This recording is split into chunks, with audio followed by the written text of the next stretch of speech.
Miracle Boy Boxing, ladies and gentlemen. I am your host, the one and only hosting Cruz, bringing you another exciting edition of boxing. Don't forget to hit and to like, subscribe to my channel.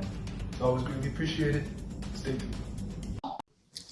Miracle Boy Boxing, ladies and gentlemen. I am your host, hosting Cruz, and ladies and gentlemen, Vergil Ortiz, Israel Madrimov turned in a 154-pound slugfest that we'll never forget. It was a tremendous fight down the stretch from round 1 till the 12th, ladies and gentlemen. Vergil Ortiz, 22-0 coming in, 21 knockouts. Fighting top fighter Israel Madrimov, who we last saw against Terrence Bud Crawford. Madrimov fighting possibly the number 1 pound-for-pound fighter in the world, next to Canelo Alvarez. He gave a good account of himself in that fight. And Vergil Ortiz coming off a slugfest against Sergey Bogachuk. And what was a fight of the year contender. This fight was also a fight of the year contender, Ortiz Madrimov, because these two guys were in the trenches. Hit you, I hit you back harder. You know how Vergil does it. He comes forward, digs away hard to the body, digs away hard to the head. Just bad intentions with every blow. And just comes to fight, man. Comes to fight. And Madrimov, with the skills that he has, good boxer, puncher himself, was also using that talent that he has, hit and not get hit. But at the same time, eventually, as the fight got deeper and deeper, and Ortiz's pressure got to him, Madrimov stood in the pocket and he stood his ground and fought Ortiz back. Trying not to be bullied by the bully, trying to bully back Ortiz. Both guys going at it. Both guys all busted up. Ortiz with a lot of swelling on his face. Same thing with Madrimov. So it was a really tough fight for both guys, man. Madrimov coming in, he's ranked WBO. He's ranked based on what I see. He's ranked number 7 WBO, 2 WBC, 4 WBA, and number 2 Ring Magazine. And of course, WBC, Vergil Ortiz is the current WBC interim 154-pound champion. Now, Vergil Ortiz is one of the most exciting fighters in boxing. For those of you who have followed Vergil Ortiz, he's been in there with some top fighters over the course of his career. Sergey Bogachuk. Recently Israel Madrimov, Maurice Hooker, good fighters. He's been tested a long time ago. And then Israel Madrimov, and then with Crawford, recently Vergil Ortiz.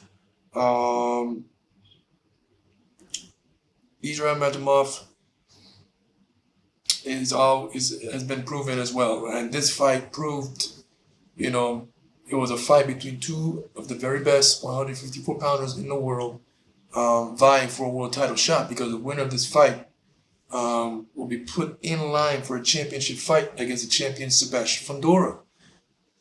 Coming in, Ortiz was a WBC interim champion, so he was already in line for that. But this fight, with the victory over Madrimov, catapults him to that position.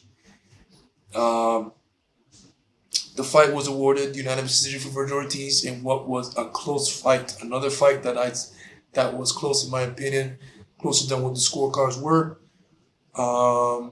Terrific fight, nonetheless, man. These two guys, this is what happens when you put the best versus the best. You can expect anything.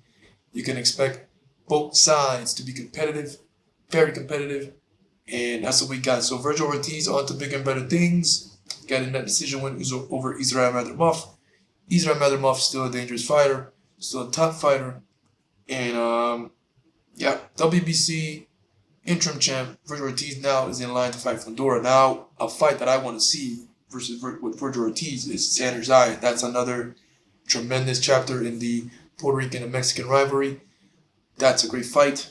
As a matter of fact, that fight was actually supposed to happen instead of the Madrimov, but Ortiz decided to go separate ways. He decided to choose Madrimov over Zayas. And when you look at that on paper and you analyze things, Madrimov is the bigger name. He fought Crawford. There's more to gain by beating a Madrimov than a Xander Zayas. Now, I'm Puerto Rican. Of course, I back my Puerto Rican fighters all the time. I'm a big Zayas fan, and I wanted to see the fight happen. But at the same time, you have to understand Ortiz's side, saying by him choosing Madrimov. Madrimov has been proven more. He's been a bigger name. Beating him, Ortiz will gain more than beating Xander Zayas. Now, beating Xander Zayas would have been impressive. You take an undefeated fighter record. You take top ranks, next Puerto Rican hype. So if that Ortiz was to go in there and beat Zayas, choose Zayas and beat him, then that would be impressive as well. But beating a bigger name in Madrimov, more battle-tested Madrimov, and championship material fighter Madrimov, then you will understand why Vergil Ortiz chose Madrimov over Zayas. Now, eventually, Vergil Ortiz versus Xander Zayas is going to happen. And when that fight happens, it's going to be explosive. It's going to be exciting. And I can't wait for it. So, yeah, let me know what you guys think about Ortiz's win over Madrimov and what was a tremendous fight. Both guys went down to the wire in that fight, especially in the last rounds, in the championship rounds. Both guys digging deep. And trying to get that win, and Ortiz pulled it off by unanimous decision. And let me know what you guys think about Ortiz fighting Zayas in the future. The fight I'm going to talk about eventually on my channel. But yeah, Miracle by Boxing, ladies and gentlemen. I'm your host, Jose Cruz. Don't forget to like and subscribe to my channel. It's always a pleasure to talk to you guys about boxing. And I'll see you guys in my next video. Peace.